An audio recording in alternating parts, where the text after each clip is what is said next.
The day I got laid off, my system uptime dashboard was still glowing a perfect 100%. No red alerts, no server hiccups, no one crying in Slack about batch failures or report lags. It was beautiful, immaculate, and entirely the reason they shoved me out like a Craigslist couch during a divorce. You've done an excellent job, Erica, HR cooed like she was putting a kitten to sleep.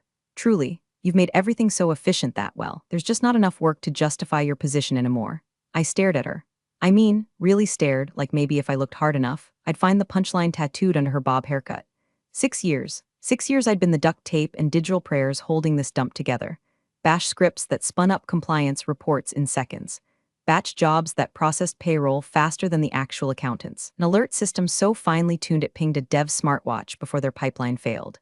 But no, I was too good at my job. I'd made it look easy, seamless, effortless, and now I was being thanked for my contributions by being turned into a goddamn cost-saving measure.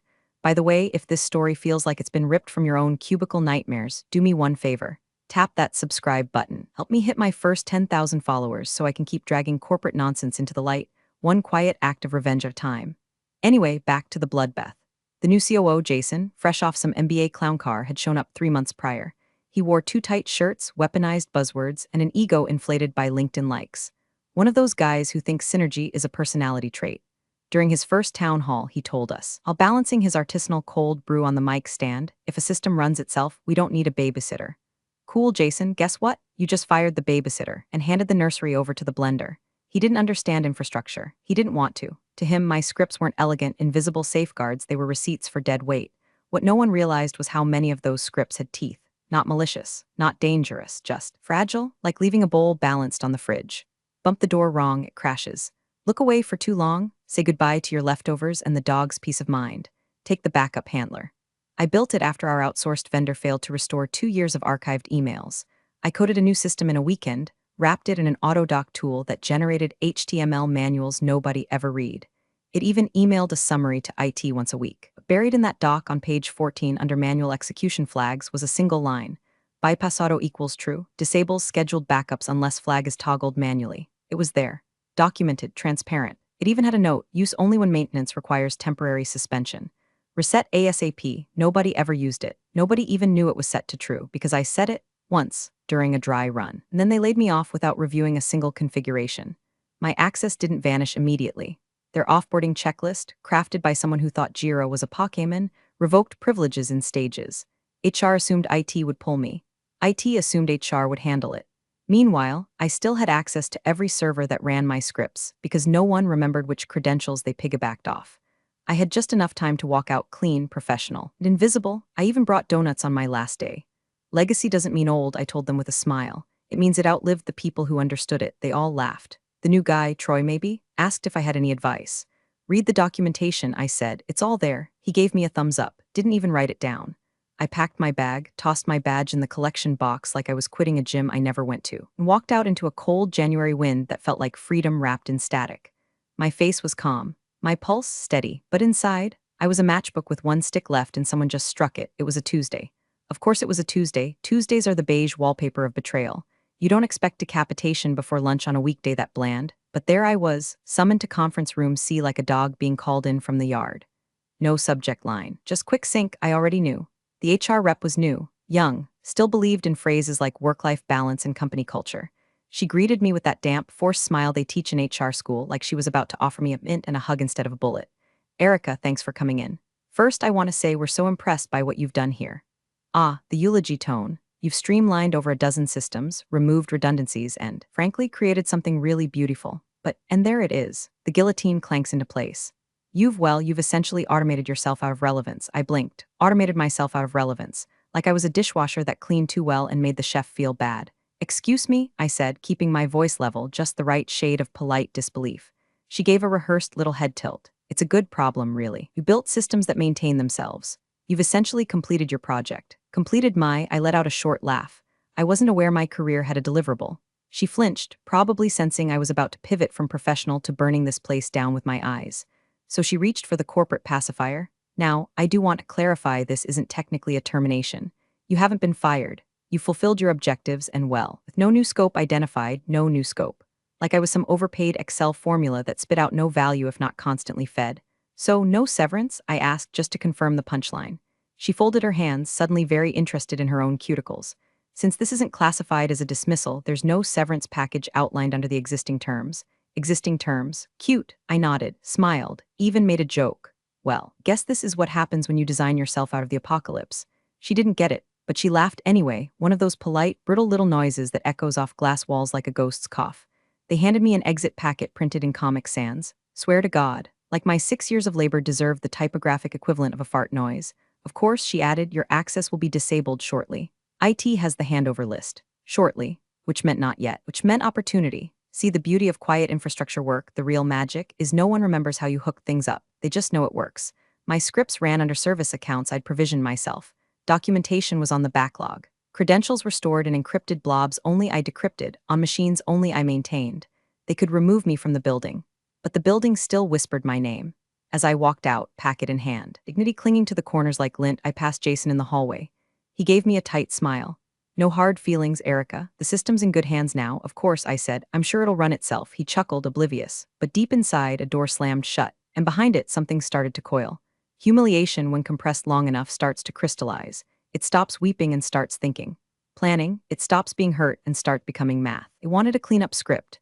One last little thing before I packed up my cactus and left them to their spreadsheet gods. We just need a quick wrap-up utility, Troy said. Troy, the human post-it note. Barely out of diapers and already mansplaining log rotation like he invented Bash. Something to archive logs, clear out temp directories, tidy up dangling configs, basically a digital janitor pass. A symbolic gesture, a pat on the head before exile. Final feather in the cap of the woman who made herself obsolete. Sure, I said, smiling like a waitress who's just been told to smile more. I spent the morning writing it, even brought my own coffee in a thermos that said I void warranties. They thought it was ironic. It wasn't. The script was a thing of beauty, commented, modular, elegant enough to make a Linux kernel blush. And tucked inside, right where no one would ever look unless they really knew what they were doing, was a loop, a conditional, technically, no errors, no warnings, just a soft whisper in the logs, backup flag not set, skipping. Looked like everything executed cleanly. Log cleanup, white heavy checkmark temp clear, white heavy checkmark backups, well, they'd look like they ran, timestamps updated, output folder touched, but the data, not a byte copied. It wasn't sabotage, it was conditional logic. Documented, traceable, signed off in the pull request by Troy himself, who had the attention span of a fruit fly on Monster Energy. And the cherry on top? A tiny cron job nested inside a nested config repo. It checked the flag every week just in case someone got smart and turned it on. If the flag didn't exist, it just kept skipping. Quietly, invisibly, like a priest ignoring sin in confessional. I handed the repo to Troy with a laminated handover checklist. He beamed. You really left us in a good place, he said, eyes skimming my readme without understanding a damn word. I said. Even Jason stopped by, clapped me on the shoulder like we were frat brothers and he didn't just kick me out of the airlock. Erica, seriously, thank you. You left a legacy here. People will be using your scripts for years. Let's hope they know how, I said. He laughed, thought I was being humble. There were handshakes, awkward hugs, cards signed with things like you're a rock star, and don't be a stranger, which I immediately tossed in the trash outside. Legacy? Sure, but legacies rot too when you don't water them, and they just fired the last gardener. As I shut down my workstation, I glanced just once at the timestamp in /etc/cron d/cleanup routine. First trigger in 30 days. Right after month-end backup retention hits its purge threshold. Perfect. I logged out. Walked out, no tears, no rage. Just the clean, surgical silence of someone who's already 10 moves ahead and sharpening the scalpel. The farewell script was signed, sealed, and deployed, and the clock was ticking. The silence after a clean escape hits different. No Slack pings, no Monday all hands. No fake birthdays with sheet cake that tastes like recycled toner. Just the hum of my own server rack in my living room and the occasional meow from Poe. A cat with trust issues and a permanent judgmental squint. I didn't waste time. 3 weeks after my non-termination, I filed the paperwork for my LLC. Named it Zero Flag Consulting, a little nod to the script clause that was now quietly disarming an entire Fortune 500 backup framework like a sleeping landmine. The irony kept me warm at night. My first client? One of my old employer's competitors. Let's call them Greystone Finance. Bit stodgy, a bit paranoid, but rich with legacy systems and terrified of becoming the next cautionary tale on Wired. We met in a beige boardroom that smelled like expired ambition. I wore a navy blazer and smiled like I hadn't just been corporate roadkill. Their CIO leaned in, fingertips steepled. We're told you understand risk intimately. I lived inside it for 6 years, I said. I know where people get lazy, especially with backups. He nodded like I'd just recited the Dead Sea Scrolls. They brought me on for a 60-day audit. I ended up rewriting half their backup architecture and flagging 6 separate points of silent failure. All of it logged, all of it redundant, triple-checked, human-proof. By month's end, I had a glowing testimonial, a retainer, and a private Slack channel named #Ericafixezol. Satisfaction? Yeah, it crept in. Not loud, just a low purr. Like the hum of servers doing exactly what they're told. I was earning triple my old salary, setting my own hours, drinking coffee that didn't taste like burnt apologies. But vengeance? That lived under the floorboards, still twitching, still whispering. One afternoon, while updating retention policies for Greystone's HR logs, I got a notification on my professional LinkedIn. A post from my former employer, glossy graphic, corporate font, smug blue and gray color palette that says, "We believe in efficiency until we don't." Celebrating streamlined ops. Thanks to internal innovation and strong leadership, we've optimized our systems and reduced operational overhead by 28%. Excited for what's ahead. There was a photo of Jason, smiling like a man who just found a 20 in his khakis. Strong leadership, I muttered, sipping my coffee. Strong like two-ply toilet paper. They didn't name me. Of course not, I was a ghost, a set of scripts, a whisper in the repo. But I was the 28%, and that 28%, that was the space between stable infrastructure and catastrophic loss. I saved the post, not out of spite, more like documentation, a progress marker. Exhibit A. Meanwhile, my own calendar filled up. Word got out. Quietly, deliberately. People like me don't shout, we circulate. She's the one who tells you what your CTO won't. She builds systems that survive vacation brain. Her alerts catch fire before the fire starts. They weren't wrong. My invoices were clean. My code was cleaner. And every time I typed a retention policy or built a backup plan, I remembered that little flag in /etc/sysconfig, the one still quietly blinking like a forgotten lighthouse. 30 days, they didn't know it yet, but they were already running on borrowed time. And I was right on schedule. On day 29, the system started coughing. It was small at first. Just a weird Slack thread in the DevOps channel, buried between some intern asking where the bathroom keys were and someone arguing about Jira ticket colors. Anyone know why the QA logs from last week are empty? No one answered for 6 hours. Then Troy, bless his gluten-free, half-zipped Patagonia soul, chimed in, ignore it. The system auto-manages. Might just be pruning. Might just be pruning. That phrase, man, like digital necrosis is just a little spring cleaning. I could see the reply in his tone, smug, distracted, probably typing one-handed while sipping a turmeric latte. Meanwhile, /var/log/transactions had already quietly eaten its own tail and burped out a cheerful no entries found. I didn't say anything, obviously. Just watched. Good ghost never knocks before the haunting. See, I'd left behind something deceptively delicate. That hidden cron job I planted, it wasn't malicious, it was just honest, it followed orders. Every 7 days it checked for the backup flag. If the flag wasn't set, it skipped, logged the skip, patted itself on the back, and moved on. No drama, no errors, just obedience. And on day 29, it had done what it always did, nothing. But now the cracks were showing. Not enough to panic yet. One department, something in legal ops, started seeing missing data. Audit trails that ended mid-sentence. Metadata that pointed to ghosts. I think the archive sync is off, their team lead posted. Give it an hour. These things resolve, someone replied. These things resolve, like data loss is just a phase, like puberty or crypto. Meanwhile, I sat in my studio/office, sipping cold brew, listening to lo-fi jazz while I combed through Greystone's financial redundancy matrix. I caught wind of the issue through a former coworker's Twitter alt account, something cryptic about phantom logs and bad moon rising. I cracked a smile, couldn't help it. You ever hear the sound of denial tightening? It's quiet, like shoelaces before a sprint you don't know you're in. And inside that building, you could almost feel the air get heavier, that kind of pressure you get before a thunderstorm hits, when everyone's pretending the clouds don't look angry yet.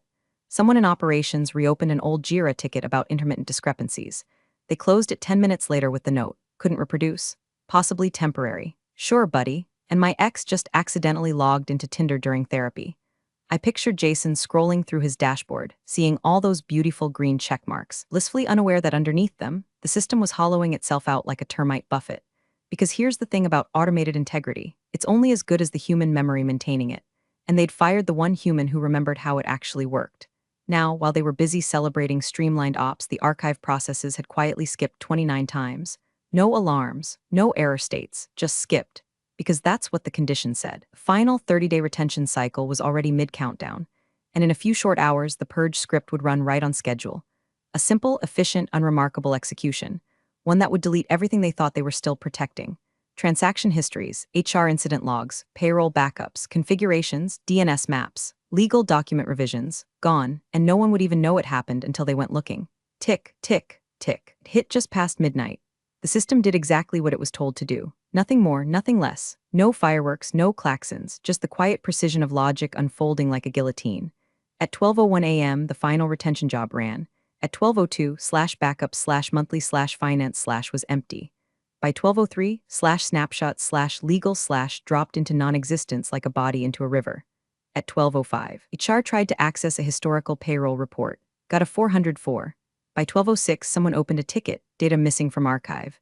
By 12:08, panic had an official Slack channel. It didn't hit all at once.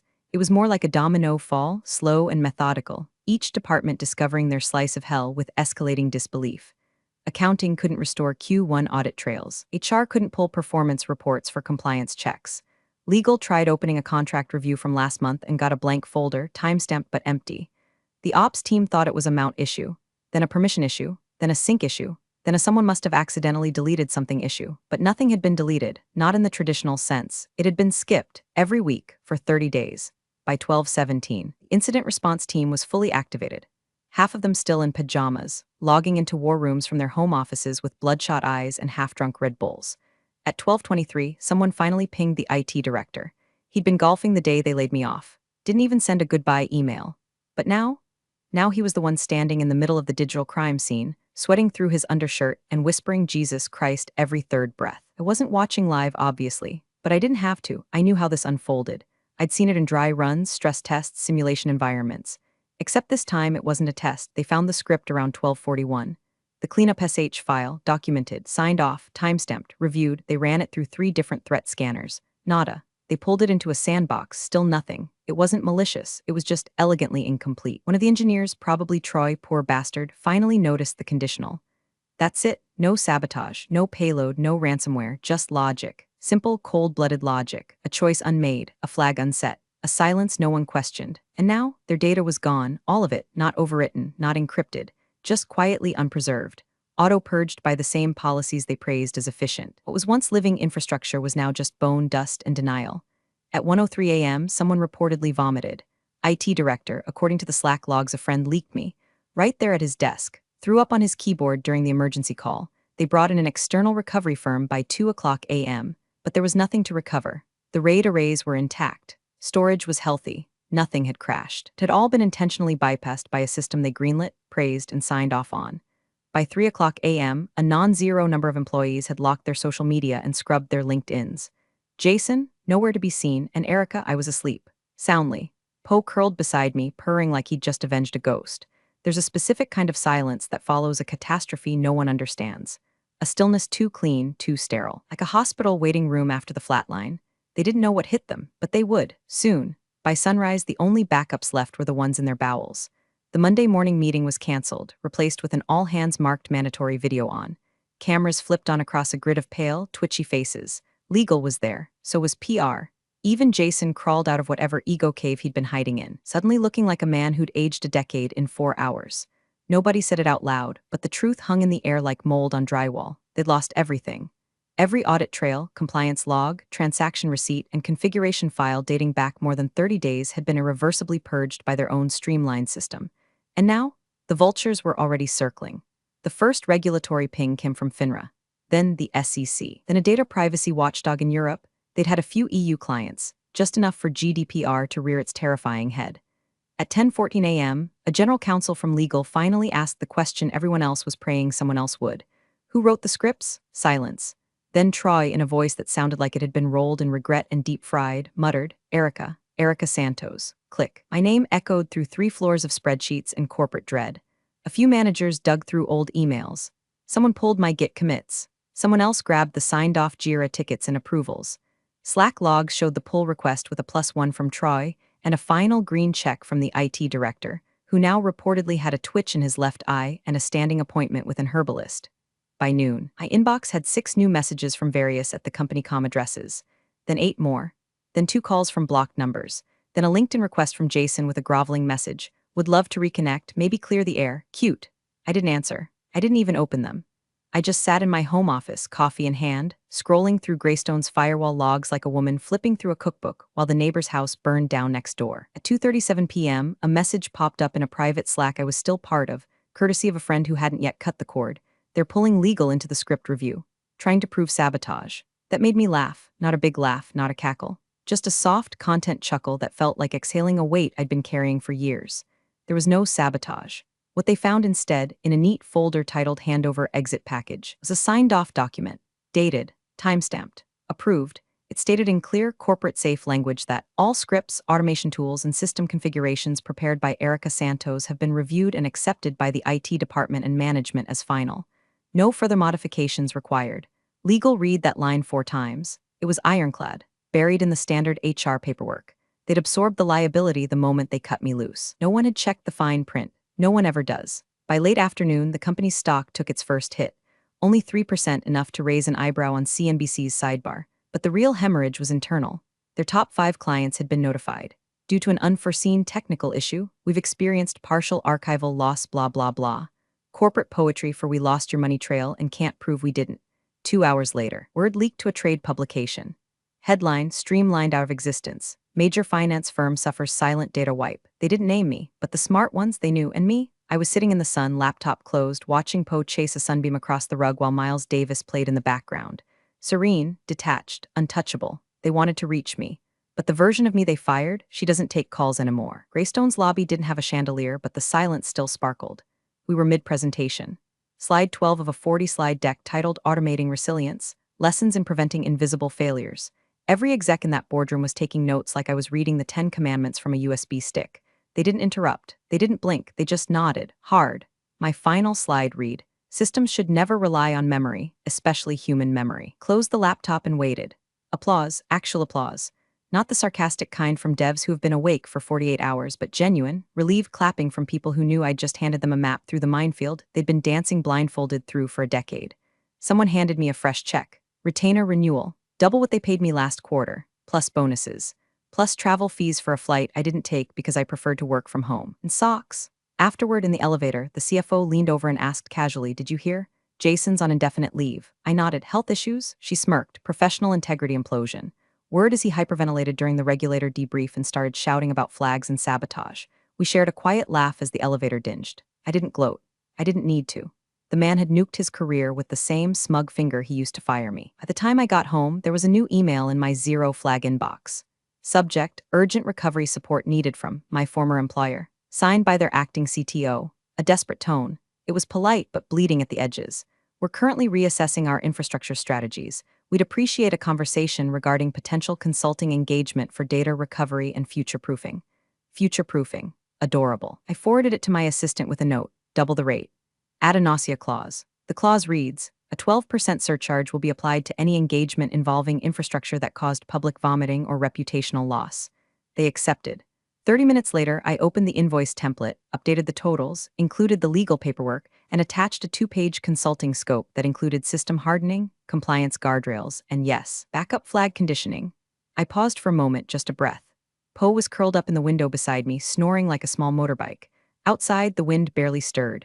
Inside, soft jazz played low like the background to someone else's movie. Someone who finally got the last word. I clicked send. Invoice delivered. Closure achieved. And somewhere in an office built on bullet points and bad decisions, someone just opened that email and tasted bile. Appreciate you sticking around, you legends of the break room.